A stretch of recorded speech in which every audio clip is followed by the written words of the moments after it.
ಇನ್ನು Davanagere by election ಅಖಾಡದಲ್ಲೂ ಕೂಡ ಬಿಜೆಪಿಯ ದಿಗ್ಗಜರೇ ಮತಬೇಟೆಯನ್ನ ಮಾಡ್ತಾ ಇದ್ದಾರೆ. ಬಿಜೆಪಿ ಅಭ್ಯರ್ಥಿ ಶ್ರೀನಿವಾಸ ದಾಸಕರಿಯಪ್ಪ ಭರ್ಜರಿ ಪ್ರಚಾರದಲ್ಲಿ ತೊಡಗಿಕೊಂಡಿದ್ರೆ ಅವರ ಪರವಾಗಿ ಬಿಜೆಪಿಯ ದಿಗ್ಗಜ ನಾಯಕರು ಅಖಾಡಕ್ಕಿಳಿದಿದ್ದಾರೆ. ರಾಜ್ಯಾಧ್ಯಕ್ಷ BY ವಿಜಯೇಂದ್ರ ಪ್ರಚಾರವನ್ನ ಮಾಡ್ತಾ ಇದ್ದಾರೆ. ನಾನು ಖಂಡಿತವಾಗಿಯೂ ಗೆದ್ದೇ ಗೆಲ್ಲುವೆ ಅಂತ ಈ ಸಂದರ್ಭದಲ್ಲಿ ದಾಸಕರಿಯಪ್ಪ ವಿಶ್ವಾಸ ವ್ಯಕ್ತಪಡಿಸಿದ್ದಾರೆ. ಆರೋಗ್ಯ ಕ್ಷೇತ್ರ ಸೇರಿದ ಹಾಗೆ ಎಲ್ಲ ಕಡೆ ಕಾಂಗ್ರೆಸ್ ವೈಫಲ್ಯ ಇದೆ. ಈ ಬಾರಿ ಗೆದ್ದೇ ಗೆಲ್ತೀನಿ ಅನ್ನೋ ಆತ್ಮವಿಶ್ವಾಸ ವ್ಯಕ್ತಪಡಿಸಿದ್ದಾರೆ ಬಿಜೆಪಿ ಅಭ್ಯರ್ಥಿ.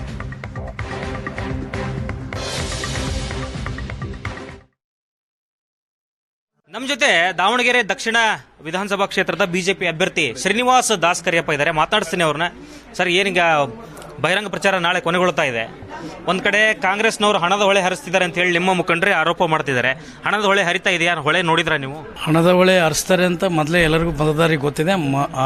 ಮೊದಲೇ ಆಲ್ರೆಡಿ ಮತದಾರರು ಚಿಂತನೆಯನ್ನು ಮಾಡಿದ್ದಾರೆ. ಭಾರತೀಯ ಜನತಾ ಪಾರ್ಟಿಯನ್ನು ಗೆಲ್ಲಿಸಬೇಕು, ಕಾಂಗ್ರೆಸ್ ನೋಟು, ಬಿಜೆಪಿಗೆ ಓಟು. ಈಗ ಮೊದಲಿಂದನೂ ಕೂಡ ಬಿಜೆಪಿ ಅಲ್ಪಸಂಖ್ಯಾತರ ವಿರೋಧಿಗಳು ಅಂತಾನೆ ಬಿಂಬಿಸ್ಕೊಂಡು ಬಂದಿದ್ರು ಕಾಂಗ್ರೆಸ್ನವರು.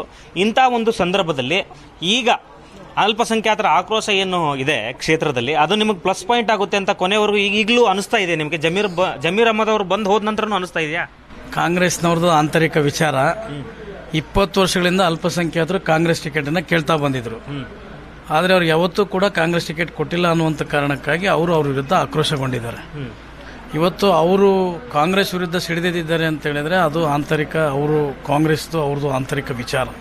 ನಾನು 2,32,000 ಮತದಾರಿಗೂ ಭಾರತೀಯ ಜನತಾ ಪಾರ್ಟಿ ಅಭ್ಯರ್ಥಿ. ಪ್ರತಿಯೊಬ್ಬರಿಗೂ ಮತಯಾಚನೆ ಮಾಡಿದ್ದೀನಿ.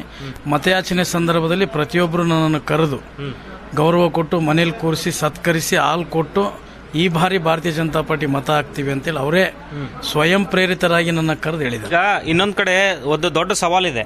ಸಿದ್ದರಾಮಯ್ಯನವರು ದಾವಣಗೆರೆಯಲ್ಲಿ ಓಡಾಡಿರುವಂಥದ್ದು, ಸಾಕಷ್ಟು ರೋಡ್ ಶೋಗಳನ್ನ ಮಾಡಿದ್ದಾರೆ, ಬಹಿರಂಗ ಸಭೆಗಳನ್ನ ಮಾಡ್ತಾ ಇದ್ದಾರೆ. ಇವತ್ತು ನೀವು ರೋಡ್ ಶೋ ಇಟ್ಕೊಂಡಿದ್ದೀರಿ.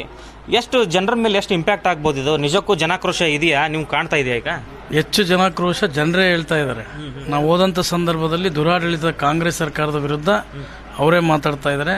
ನಮಗೆ ಗ್ಯಾರಂಟಿ ಬೇಕಿರಲಿಲ್ಲ, ದುಡಿಯೋ ಕೈಗಳಿಗೆ ಯುವಕರಿಗೆ ದುಡಿಮೆ ಕೊಡಬೇಕಿತ್ತು, ಶಕ್ತಿ ಇರ್ತಕ್ಕಂಥವ್ರಿಗೆ ಯಾವುದೇ ರೀತಿಯಾಗಿರ್ತಕ್ಕಂಥ ನಿರುದ್ಯೋಗವನ್ನು ಸೃಷ್ಟಿ ಮಾಡಿದ ಹೊರತು ಉದ್ಯೋಗ ಸೃಷ್ಟಿ ಮಾಡಿಲ್ಲ ಅಂತೇಳಿ ಅವರೇ ಸ್ವಯಂ ಪ್ರೇರಿತರಾಗಿ ಮನೆಯಲ್ಲಿ ಅವರೇ ಮಾತಾಡ್ತಾರೆ. ಕಾಂಗ್ರೆಸ್ ದುರಾಡಳಿತ ದಕ್ಷಿಣದಲ್ಲಿ ಕಾಂಗ್ರೆಸ್ 23 ವರ್ಷ ಯಾವುದೇ ಒಂದು ಉದ್ಯೋಗವನ್ನು ಸೃಷ್ಟಿ ಮಾಡಿಲ್ಲ, ಕೆಲಸ ಮಾಡಿಲ್ಲ, ಶಿಕ್ಷಣದ ಬಗ್ಗೆ ಆದ್ಯತೆ ಕೊಟ್ಟಿಲ್ಲ, ಆರೋಗ್ಯದ ಬಗ್ಗೆ ಆದ್ಯತೆ ಕೊಟ್ಟಿಲ್ಲ, ರಸ್ತೆ ಅಗಲೀಕರಣ ಇಲ್ಲ. ಇವತ್ತು ಎಲ್ಲವನ್ನ ಅರ್ಥ ಮಾಡ್ಕೊಂಡಿದ್ದಾರೆ ಮತದಾರರು. ಈ ಸಲ ನಾವು ಕಾಂಗ್ರೆಸ್ಗೆ ಬುದ್ಧಿ ಕಲಿಸಬೇಕು ಅಂತೇಳಿ ಚಿಂತನೆಯನ್ನ ಮೊದಲಿನಿಂದನೂ ಮಾಡಿದ್ದಾರೆ. ಈ ಬಾರಿ ಭಾರತೀಯ ಜನತಾ ಪಾರ್ಟಿ ದಾವಣಗೆರೆ ದಕ್ಷಿಣದಲ್ಲಿ ಕಮಲ ಅರಳುತ್ತೆ. ಇದು ಶ್ರೀನಿವಾಸ ದಾಸಕರಿಯಪ್ಪನವರ ಮಾತು. ಒಟ್ಟಾರೆ ಕಾನ್ಫಿಡೆನ್ಸ್ ಅಲ್ಲಿ ಇದ್ದಾರೆ. ಜನ ಏನ್ ತೀರ್ಮಾನ ಮಾಡ್ತಾರೆ ಅನ್ನೋದು ಫಲಿತಾಂಶದ ಬಳಿಕ ಗೊತ್ತಾಗುತ್ತೆ. ಕ್ಯಾಮರಾ ಪರ್ಸನ್ ಕಿರಣ್ ಜೊತೆ ಪವನ್, ಏಷ್ಯಾನೆಟ್ ಸುವರ್ಣ ನ್ಯೂಸ್, ದಾವಣಗೆರೆ.